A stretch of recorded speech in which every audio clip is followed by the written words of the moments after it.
It's now been over a year since the murder of 4 University of Idaho students, Kaylee Goncalves, Madison Mogen, Ethan Chapin, and Xana Kernodle. This case has gotten nationwide, if not worldwide, attention. The more we look at the case against Brian Kohberger, the less sense it really makes. We have a lot of concerns. Here are 5 top concerns we have in the case against Brian Kohberger. What are they? What I'm going to do is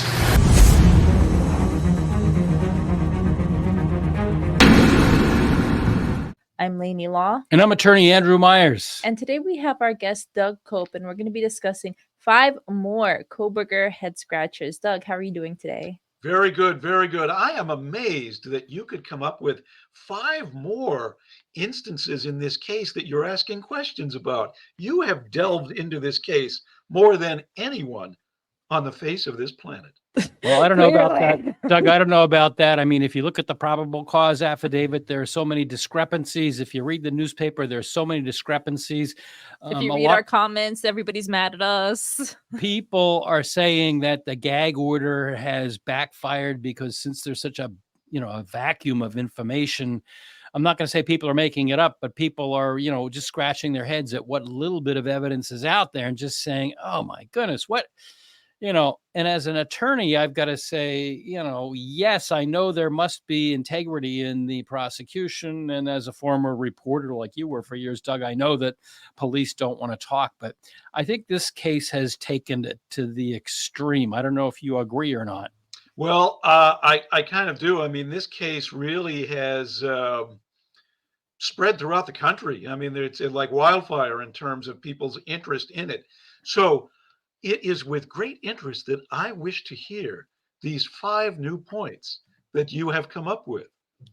Well, you're not the only one. I mean, all the networks have been running different documentaries, and just recently Court TV did a special called The Case Against Brian Kohberger. And my initial thought was, it looks like they took the probable cause affidavit and a producer laid it out on a table and said, all right, let's get sound for each one of these points. Let's get we'll talk to the prosecutor. We'll talk to a defense attorney, just to throw that in there. We'll talk to, different people. And we'll just, because again, Doug, I don't know if you'll agree with me on this because we didn't discuss this point, but because of the gag order, there's so little that is actually known. And I see things like this, and I'm not going to hold it just totally against Court TV, but it seems to me that all they did really was sit at their desk drinking lattes and, just find sound and head bites to go with the production that weaved the probable cause affidavit. And I'm just wondering, yes, I know there's a gag order. Yes, I know there's integrity of an investigation. Yes, I know all of those things. But I remember way back in the old days when journalists kind of, snooped around and found sources, and the town of Moscow, Idaho, which they, went out of their way to show a few little B-roll clips of. There's 25,000 people in it. About 11,000 of them are associated with the university. There's got to be someone somewhere that can provide some information, even if only in a silhouette version. And I mean, in a different episode that we did at one time, we talked about how, journalists actually, tracked the Vietnam War, and journalists actually had sources like Deep Throat in Watergate. And I think my observation of the reporting and the production of material is that the reporters are more interested in having their Starbucks refreshments and sitting at their desks and just, rehashing all of this old stuff. Now, you may disagree with me, but I don't. No, I don't. I mean, it is a sign of the times, certainly, but you in your way of investigating and getting behind things, getting to the core of the subject, you have come up with 5, count them, 5 plus 1 new. Now you gave away the secret. You're always supposed to have a secret. What did I say something? Cut it after the 5. So one thing that really struck me about this Court TV, the case against Brian Kohberger, first of all, I'm an attorney, and even though we're making light of the situation, I fully respect the right of the defendant to have a presumption of innocence until his day in court. And he needs to have good attorneys and good investigators, and he needs to have people that are on his side. I'm sorry. I'm not saying Brian Kohberger is innocent, and I'm not saying he's guilty. I'm saying that he's entitled to a presumption of innocence. But one of the things that Court TV dredged up was this quote here, and it's from, they actually had a psychotherapist, Siobhan Scott, who, as far as we know, never met with him. I guess she did read through some of his online postings, and she actually was quoted on Court TV saying, whoever did this, be it Brian Kohberger or someone else, is a sexual domination killer. And this is someone that's created a sadistic theatrical production based on fantasies that he's had for years. And the reason I scratched my head at this is, as I said before, she never met him in a clinical setting and was able to then diagnose whatever criteria that she bases that upon.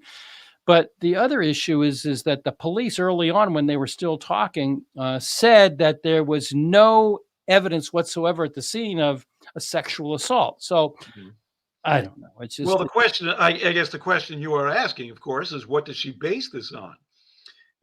Is she basing this on, now, as I recall from one of the earlier fine programs that you have produced, that the victims were stabbed, what was it, 57 times or something? one of them was, yes, one of them. Yeah. I mean, yeah. maybe she's basing it on that because obviously, that is a little overboard.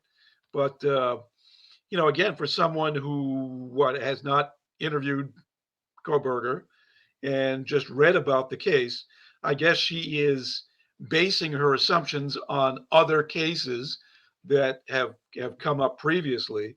But I mean, that's the question you got to ask. Why did she say this? Yeah, and the other thing is, I think they're just, I think Court TV just needed to fill time. The documentary was, I think, 44 or 46 seconds, you want 46 minutes. This case has national interest. You want to keep it going. Sure. Yeah. So anyhow, all right, let's move on to point number 4. And that is that, a lot has been said about Dylan Mortensen, her pictures on the upper right-hand corner, but there's really been a blackout regarding Bethany Funke on the lower right-hand corner. These were the two roommates who survived. They were both in the house at the time of the attacks, and they both survived. Dylan Mortensen has been talked about in the press. One of her parents made some statements. Dylan Mortensen is the one who's quoted in the probable cause affidavit as saying she saw somebody with bushy eyebrows, and the person was wearing dark clothing and a face mask. And even very, very, very recently, some of the tabloids have said she's dropped out of Idaho State University and she's moved to Nevada. But what happened to Ms. Funke? We don't really hear a whole lot about her. And we have to go back a ways, and we see that Funke was interviewed by police on several occasions. She disclosed things she heard and things she saw. According to an affidavit signed by investigator Richard Bettani, also, quote, Bethany Funke has information material to the charges against Mr. Kohberger. Portions of information Ms. Funke has is exculpatory to the defendant. Interesting. Ms. Funke's information is unique to her experiences and cannot be provided by another witness. Funke's motion to quash the subpoena said, remember that they wanted to get her in as a witness in the initial preliminary hearing, which was then canceled because Mr. Kohberger was indicted in a private process. But they wanted to get her, the defense did. Attorney Ann Taylor wanted to bring Bethany Funke up to the court in Idaho. Bethany Funke, through her attorneys, fought that. And in her motion to quash the subpoena, said the statements in the affidavit are without support, and there is no further information or detail pertaining to the substance of this testimony, its materiality, or the alleged exculpatory information of Ms. Funke, or why it would be entertained at a preliminary hearing. So she fought back, but where is she? Why is there so much publicity and attention on Dylan Mortensen and none on Ms. Funke? Well, that is a good question. I mean, she was in the house and she was a witness, supposedly, right? Yes. That is the question. Why is her testimony or whatever, her affidavit or subpoena or statements. I mean, her statements. Why are they not being taken as factual?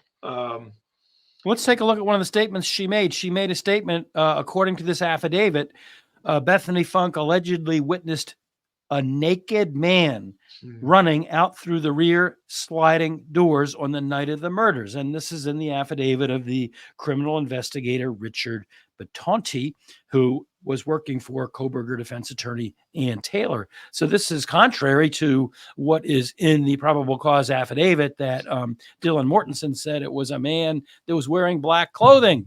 Yeah. Now there's a naked man in the mix. So yeah. And she didn't say anything about the bushy eyebrows. No, she didn't. And so, No. We have to question, why are there two different descriptions? The other real mystery, and you have to know the layout of the house, Dylan Mortensen was on the second floor, the same floor as Kernodle and Chapin. And so, when the alleged perpetrator allegedly left the premises, he was on the same floor as Ms. Mortensen. That was the second floor. Ms. Funke was down on the first floor. Her bedroom is down on the first floor. So how is it that she saw the alleged perp walking out of the place? And she saw a naked guy. That's what she says. Yeah. Yeah. That's Unless there were two different people.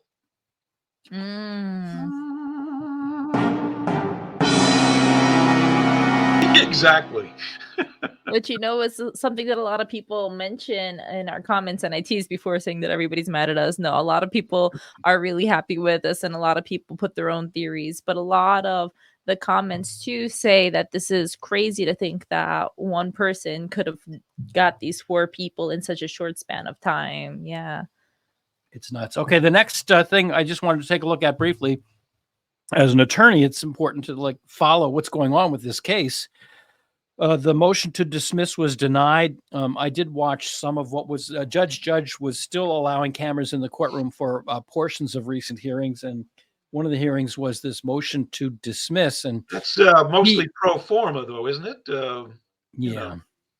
Well, in two ways, yeah. I think I said it in another episode. If you're a defense attorney, if you don't bring these motions, you're going to have a motion after the conviction, if there is a conviction, for ineffective assistance of counsel. So yes, you're right. But one of the issues they raised was that the defense attorneys said, well, the indictment, among other things that they said, didn't use the right standard. They used the probable cause standard. Well, Judge pointed out that a long line of Idaho cases say no. I think I've said this backwards. The defense was trying to say that the indictment should have been by beyond a reasonable doubt, and that's what the defense was saying. The judge said no. A long line of Idaho cases says the standard for an indictment is probable cause, and that's what I know it to be. I'm not a member of the bar in Idaho, but in the two states in which I'm licensed for an indictment, probable cause is the standard.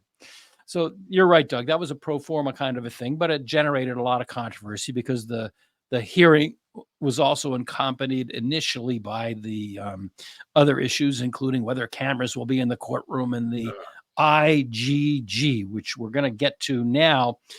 There was a huge argument and a long memo on DNA and IGG, investigative genetic genealogy, which you can read all about it. I contend you don't have to read all about it, because if it's evidence, the state should be turning it over. Well, the judge has given the state of Idaho until December 1st to turn that evidence over, and then the court will conduct what's called an in-camera review. That means before that evidence is actually turned over to the defense, the judge himself will take a look at it in the chambers in camera and determine whether it's relevant, whether it's a red herring, and then he will issue a ruling as to whether that evidence goes over to the defense. Notably in the case, and the docket is available, you can go online and see it, the defense for Brian Kohberger has now filed a 10th request for discovery, which means now 10 times they've gone to the court and asked for additional materials, which they shouldn't have to do. Supreme Court and Idaho rulings have said that anytime the prosecution has anything at all exculpatory, they must, under law, constitutional and otherwise, turn it over. So why is the state of Idaho stonewalling this, forcing the defense to file 10 discovery requests? I mean, sure, one or two, sure. If you're defending, you know that they have a duty to provide any exculpatory evidence. But sure, we all have motions on our computers, and you put the caption of the case on, you file it. Sure, things that are particular in the case, you add that in. Okay, now we might have 2 or 3 motions, but 10.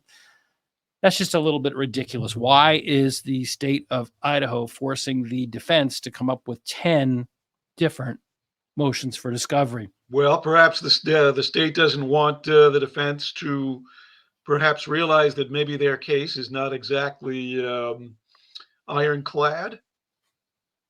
Well, there you go. You know? Seems a little bit unseemly. And the final thing from looking at the docket is what's not on there, and there are no additional appearances scheduled at this point. The judge will make his determination in camera as to what happens with the IGG, and then there may be a pro forma courtroom appearance where people go out and say what they've agreed to. Well, we still have no trial date, right? Absolutely. You took the words out of my mouth. There's no pretrial date. There's no motions. Usually in a case like this, as you said, there are pro forma things like motions. There's a pretrial. There's all kinds of motions to suppress. And there's no trial date, which, think about the families. Think about the families of these 4 young people. It's now been over a year since these horrible murders, and here we are, and there's no trial date. So different people have commented about that, and they're saying maybe into 2025, which crazy. That's a long time. It is a long time. Yeah. I just said it's crazy. I mean, that they're not going to have any idea, what, like you mentioned before, the families are going to be waiting to find out, and we don't even know when that could even begin to happen. The right to a speedy trial. Mm-hmm. Yeah. Well, he waived that. If you remember, the trial was originally scheduled the first week of October, and he waived it. And the last 5 head scratching points that I did, one of the points was, did he shoot himself in the foot by doing that? And, we talked about that then, so we won't waste your time now. He must like the food in jail. This is like punishment to not have any date. Well, he wants vegan food, and, I was a vegetarian for a while, and, preparing that type of meal is not easy. So I don't know. There was another YouTuber who did I don't know how to explain it. He did a YouTube on ramen noodles and how Mr. Kohberger might be eating ramen noodles in jail. Noodles, yeah. Well, that used to be a big college thing, and not so much anymore. I don't know. All right, let's get back to the serious thing. Looking at the probable cause affidavit, it struck a couple of things that really struck out to me.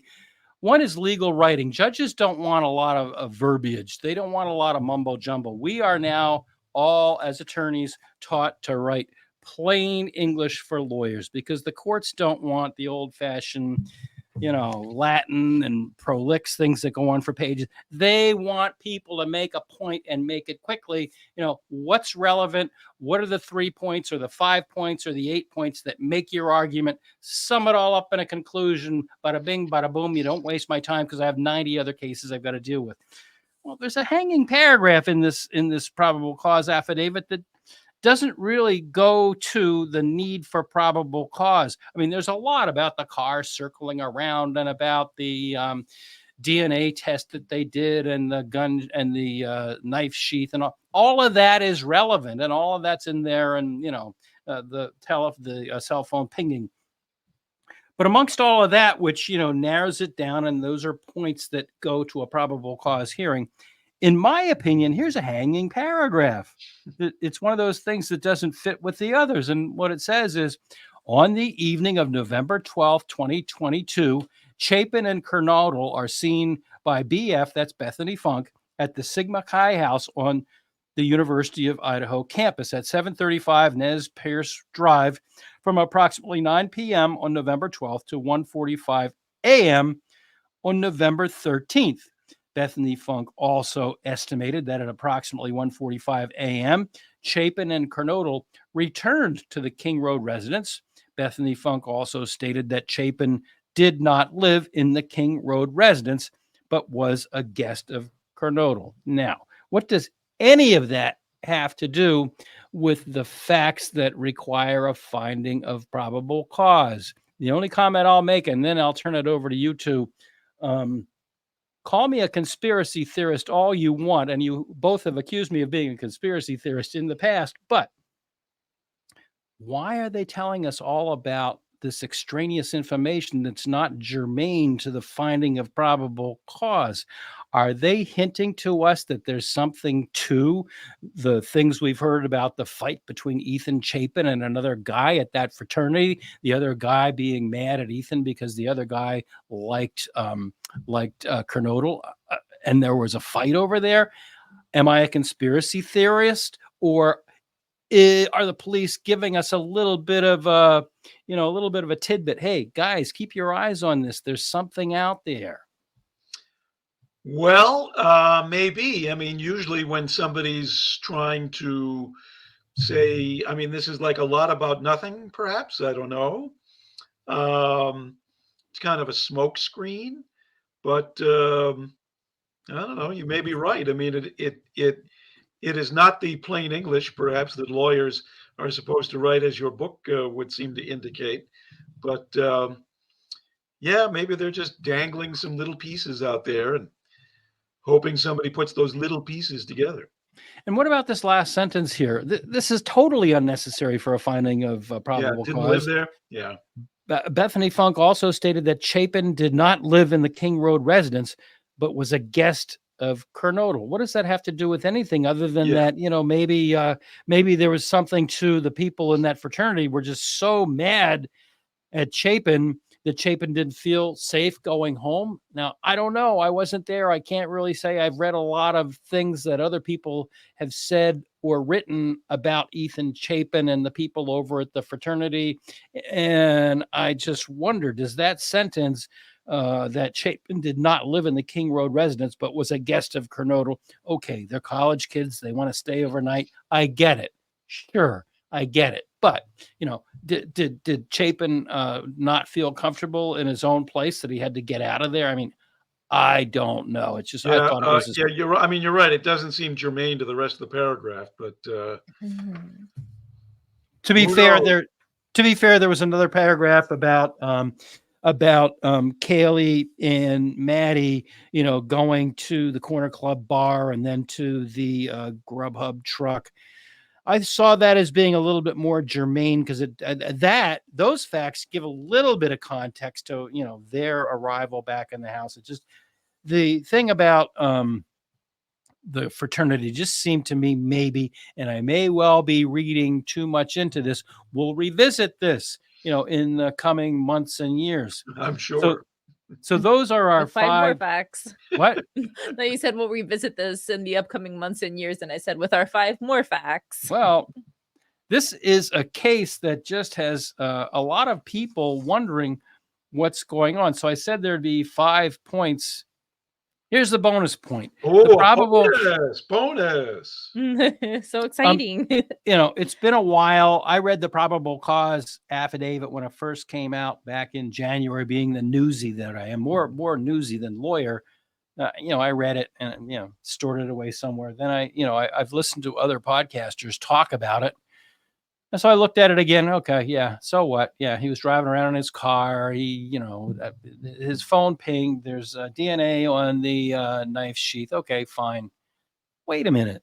Some of this really doesn't make sense. And you two tell me if I'm reading too much into this, but if you take all of the times, and there's a lot more than I'm showing you on this screen, Yeah. but if you take all of the times between 3:29 and say 4:30, and you take them chronologically, this is what you're left with. You're left with a timeline in which starting and ending at 3:29 and ending at 4:20, there were multiple sightings of the suspect vehicle. This is the Hyundai Elantra that, suspect Mr. Kohberger was said to have been driving. So now at 4 o'clock, the residents are asleep, or at least in their rooms, except Kernodle, who received a DoorDash. Also at 4 o'clock, after originally going to sleep, Dylan Mortensen is awoken by a sound she thought was Goncalves playing with the dog. Okay, that's 4 o'clock. 4:04. Here we have suspect vehicle number 1 again entering the area for the 4th time. Can be seen on King Road, stopping and turning around in front of 500 Queen Road, then driving back westbound on King Road. Unsuccessfully attempts to park or turn around in the road, continued to Queen Road, King Road intersection, does a 3-point turn, then eastbound on again down Queen Road. So whoever's driving the car is, I don't know if they're lost or they just can't find a parking place, but at 4:04, notably, they're making a 3-point turn. 4:12.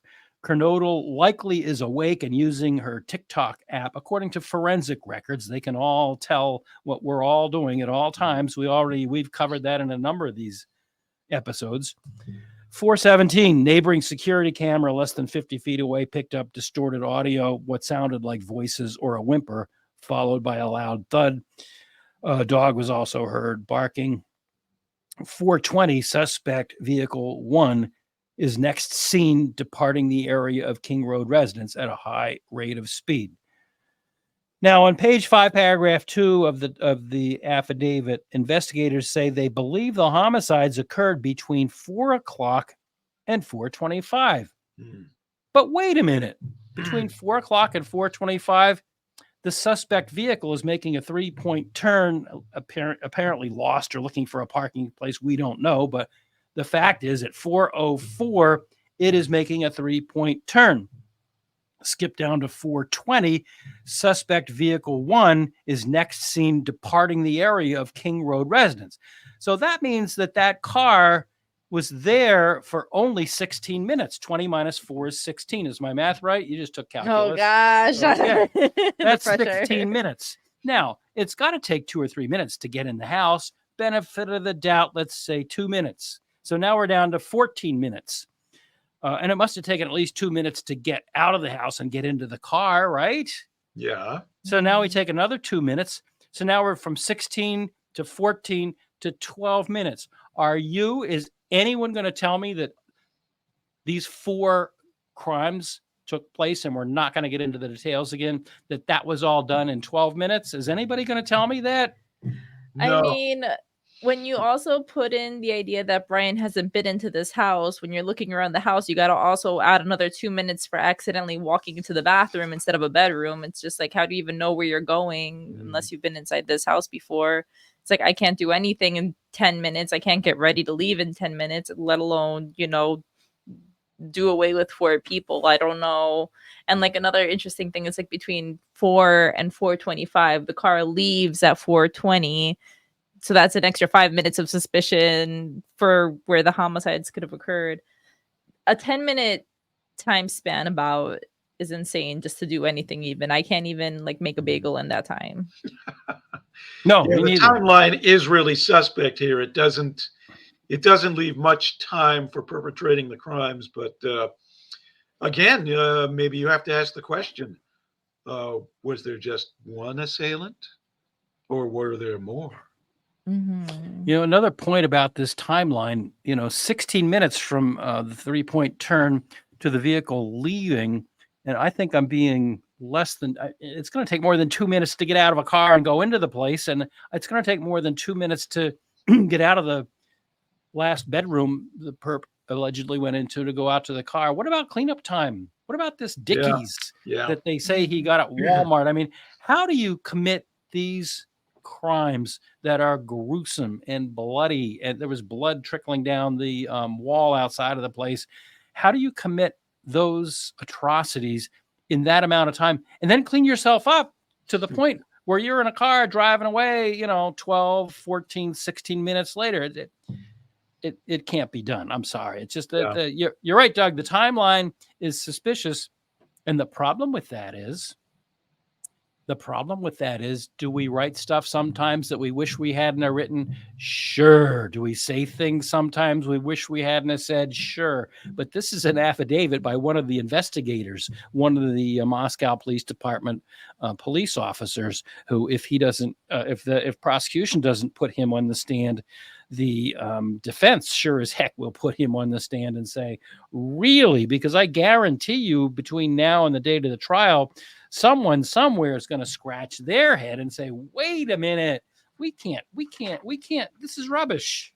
We can't justify this. So we're going to rewrite the timeline. Well, now you do that. Now you have a cop on the stand testifying in contradiction to what he signed in a signed sworn affidavit. So that's thing number one, that the affidavit just doesn't make any sense. It just doesn't. Yeah. And so many questions in this case. There are many questions in this case. I just think about like the 12-minute estimated about timeline, 12 to 16 minutes. And, you know, as gruesome as this sounds, if you're stabbing someone, it's also going to, like, that's not happening in the span of 1 second either. It's just like it takes a moment for a knife to go in, come out. Are you really killing that person on the first stab? Are you having a resistance, you know, in 10 minutes? How can you get that done? It's crazy. Yeah. I mean, more than 50 times.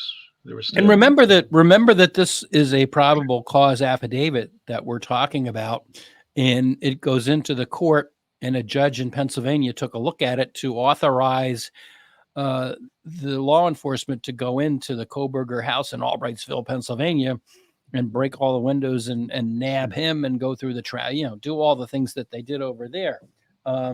There was no cross-examination. There was, you know, this is the affidavit. It's written by the police officer. There's no defense attorney that's allowed. Fast forward to springtime, then there's an indictment. No preliminary hearing. Nope, we're not going to do it in public. We're going to do it by a private, closed-door grand jury indictment. So to this day, none of this has been, strike the word really, none of this has been cross-examined by defense. And even going back to my earliest days back at law school, I think even some of the medium students could have cross-examined the living daylights out of this affidavit. So it's a problem, I would have to say, for the prosecution, that this is a document that's been filed in the court. It's been signed under oath by the prosecutors, and I just wonder how they're going to explain, which, you know, if they want to get a conviction beyond a reasonable doubt, they're going to have to explain also, how did this person get into the house? Had he been in the house? It was a 3-story house. Did he know where the different bedrooms were and where the different people were?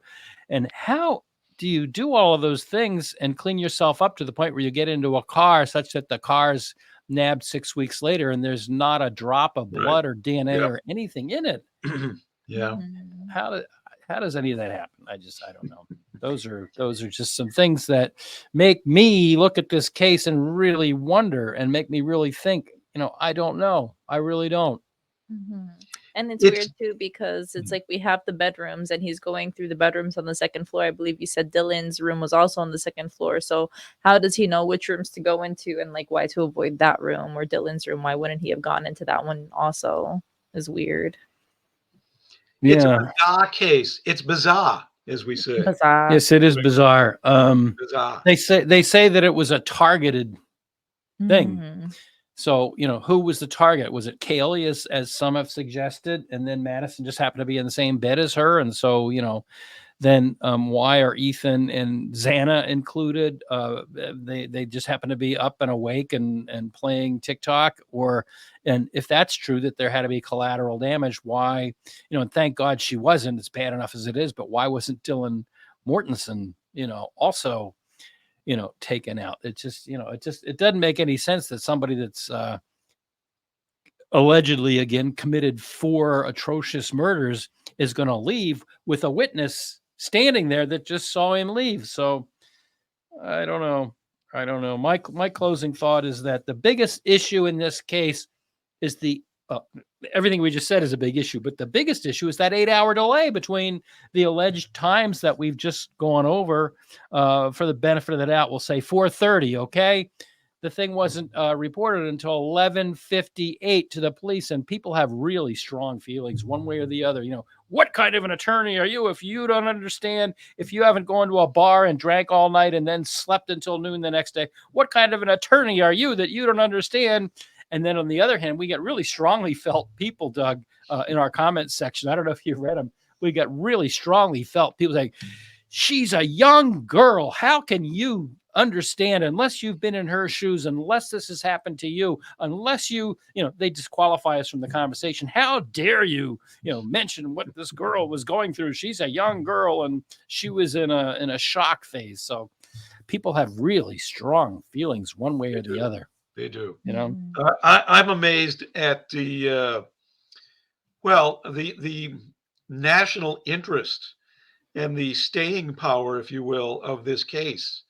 Of course, it is a case, as we've said many times here, with a lot of questions, and I'm just amazed it's getting this much traction. Two factors.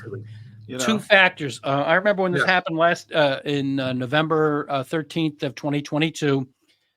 Between then and the end of the year, all the big 3-letter networks, ABC, NBC, CBS, CNN, Fox, all of them, they were all, dun, dun, dun, dun, still no, suspect in the case. Yes. News alert. We'll be right back after the commercial with a news alert. And then they come back. Yep. Still no suspect. And they were really hyping this thing. They were really pushing this thing, that there's still no suspect in the thing. So that drove this case into the national headlines. That just drove it right where the networks were all pushing it. And anybody can go back and take a look at the media coverage at that time, and you'll see that I'm right about that. I'm not saying I'm right about everything, but I'm right about that. And then the other thing, and I think I have touched on this before, is that, it is for young college students. You send your kids off to school and you hope they're going to be safe. And so that's a worldwide. Yeah. And those are the 2 points that I say make this a national thing. It doesn't hurt that 3 of them are beautiful young women. That doesn't hurt. I just said it. Comment below and send me all the hate that you have. And the other thing is the gag order. I think it's backfired. I think it's really backfired by the fact that the cops do not want to say anything, and the court has imposed this just don't say anything. Of course, human beings are human beings, and with all that national publicity, people forget about the First Amendment arguments. Wendy Olson, the attorney that represents the news media and has gone into the court and argued to keep the cameras in, she's made a really eloquent First Amendment free speech argument. I won't try and step on her feet. I'm just saying that we're human beings and we have an innate need to know. Our minds are empty sponges and we want to soak up the facts. That's a horrible analogy, but people have a need to know what happened. So I don't think the court or the law enforcement, and I hate to say it, I don't think they've done themselves any favor by imposing and having such a strict gag order. Well, when you have a gag order, people are just going to make suppositions based on what they know. Yeah. And, we don't know everything. No. So, there's a lot out there. There's a lot out there, and it's sad. They've said all kinds of things about Dylan Mortensen that we're not even going to touch. Bethany Funke, we're not even going to touch that. They've said a lot of, not really nice things about these people. And, that is uncalled for. And we won't go there. I've tried to make my observations that I've had here based on my legal and media experience. And that's as far as I'm going to go. Although there may be 5 more. We never know. 10 more, 20 more. When you look at the comments, there's also so many people contributing things that it would be fun to deep dive into some of the things that people have said hidden. There was multiple comments about hidden rooms, which I thought was insane and had never heard of before, but I don't know. Hidden rooms? Yeah, I don't know. Where are these hidden? I'm sorry, they're hidden. Where are they? Yeah. It was related to the 3D scans, and I don't know if anybody has any resources for that. Let us know in the comments because I saw multiple comments about it. Yeah, I have the hidden room. Okay, it's a 3-story building. There's 2 bedrooms on the 3rd floor. Maddie and her friend Kaylee were in one of the rooms. The dog was in the other room, so that's 2 rooms up on the 3rd floor. On the second floor, you've got Ethan and Xana in one of the rooms, and then you've got Dylan Mortensen in the other room. That's the second floor. Go down to the first floor, and you have Bethany Funke in one of the bedrooms. Guess what? There's another bedroom. There's another bedroom that was empty. There's another bedroom that was empty, and I'm not really prepared this time to talk a whole lot about that, but there are a lot of rumors about what might have been in that room. College kids having stuff in that room. It was a party house. Put 2 and 2 together. What do people really mean when they say, hey, you want to party? They're not talking about, hey, let's put some music on and dance and eat some Doritos. That's not what they're talking about. And so you think there were drugs in that room? You said it. I didn't say it. I said I'm not prepared to go there, at least not in this particular podcast. But a lot of drugs in that room. Well, that enough to perhaps sell some. That is unsubstantiated. There's no proof of that. The police in Moscow, Idaho, had been at that house a number of times, just basically on noise complaints. Hey, kids, it's too noisy in there. Cut it out. So a lot of people are saying that this scurrilous rumor, Mr. Cope, that you've brought up here, are saying, how could that be true if the police were there all the times, and also law enforcement generally tends to know where these places are? Do they? No, I don't know. I don't know. I really don't know. I'm just telling you, what I've talked about so far is based on what I see and read and hear and go into the court docket and watch court TV. That's something that it's out there, but we don't know. We just don't know. There is a big question as to what happened in those 8 hours or 7.5 hours between 4:25, 4:17, 4:30, whatever, then and 11:58. We don't know. We have no clue. And don't tell me, you have no right to even comment because you weren't there. You're not a 20-year-old girl. Well, no. No, you're not. I wish I was 20 again, not a girl, but but anyhow. That would be nice. Yeah. So there's all kinds of stuff that's where the spare room comes from, and we just don't know. All right, any closing thoughts, folks? I'll let Doug. Doesn't look like he has any. Well, just as I've said, I'm amazed at the staying power of this case in terms of people's interest nationally. And yes, there were just so many questions, so many loose ends. No trial date to tie up some of these loose ends.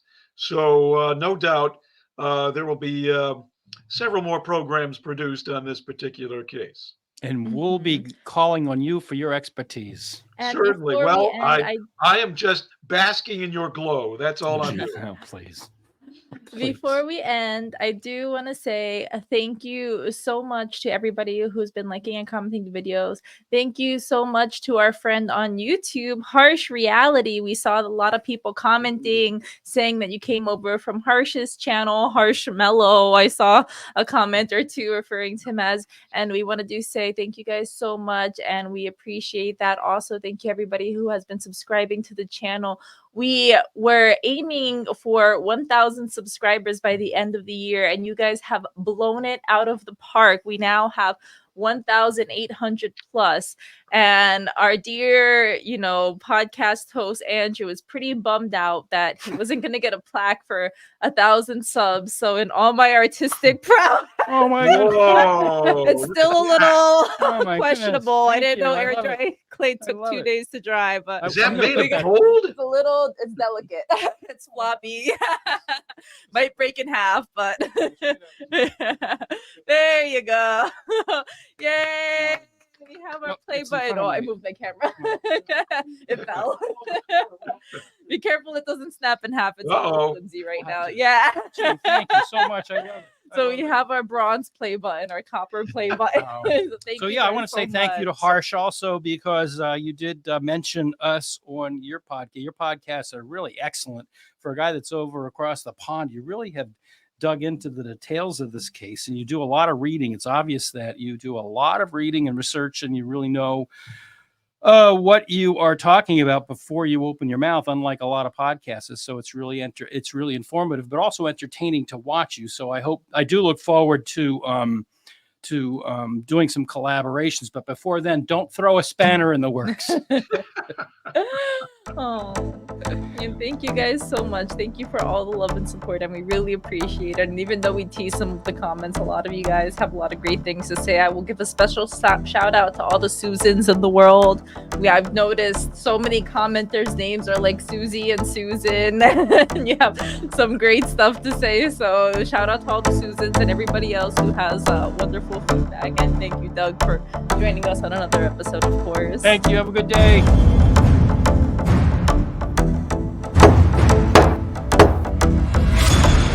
You have been watching About the Law, a production of the law offices of Andrew D. Myers in Methuen in the Merrimack Valley of Massachusetts and in Derry, just outside of Manchester, New Hampshire. Remember to click the like and subscribe buttons down below. And if you enjoyed this video, be sure to share it with your friends and others. If you'd like to talk to me about an injury case, a car accident, a slip and fall, a serious bodily injury case, or some other case, please feel free to contact me. I'd love to talk to you. You can contact us through my website at attorney-myers.com. We have a contact us block, or you can call on one of the telephone numbers we've given there, or you can email me at andrew@attorney-myers.com. The foregoing is offered for informational purposes only. It is not intended as and does not constitute legal advice. Laws vary widely from state to state. You should rely only on the advice given to you during a personal consultation by a local attorney thoroughly familiar with state laws and the area of practice in which your concern lies. This podcast must be and hereby is labeled advertisement in some jurisdictions.